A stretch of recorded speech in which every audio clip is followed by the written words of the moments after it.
வேதாகமம் என்பது ஆண்டவருடைய வெளிப்பாட்டின் ஒரு களஞ்சியம் என்று சொல்ல வேண்டும்.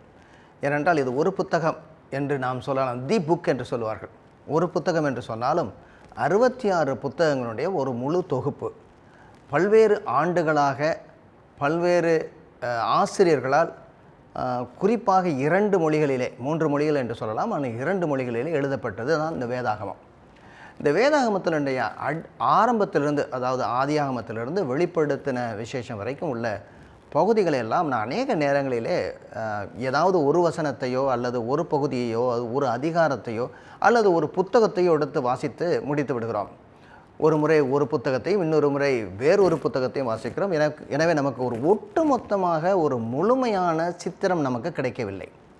ஆனால் இப்பொழுது நம்முடைய காணொலியின் மூலமாக நீங்கள் பார்க்க போகிறது என்னவென்றால், இந்த முழு வேதாகமத்தையுமே ஒரு பெரிய மாபெரும் சரித்திரமாக வரலாறாக படிக்கப் போகிறோம். கர்த்தர் இந்த மனித குலத்திலே அவர்களுடைய வரலாற்றிலே இடைப்பட்ட தேவன். எனவே நாம் என்ன செய்ய போகிறோம்?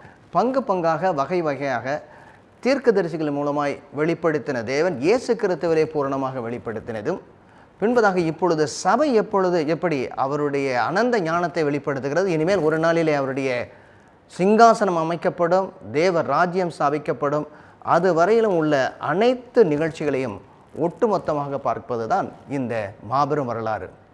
இதை நீங்கள் தவறாமல் பார்ப்பீர்கள் என்றால், வேதாகமத்தை எளிதாக சிறு பிள்ளைகள் முதல் பெரியவர்கள் வரை, படித்தவர்கள் முதல் படிக்காதவர்கள் வரை நாம் அறிந்து கொள்ள முடியும். தொடர்ந்து நாம் பகுதி பகுதியாக வாசித்தோம் என்றால் நமக்கு புரியும். எனவே இந்த மாபெரும் வரலாற்றுக்குள்ளாக உங்களையும் நாங்கள் அழைக்கிறோம். வாருங்கள், சேர்ந்து படிப்போம்.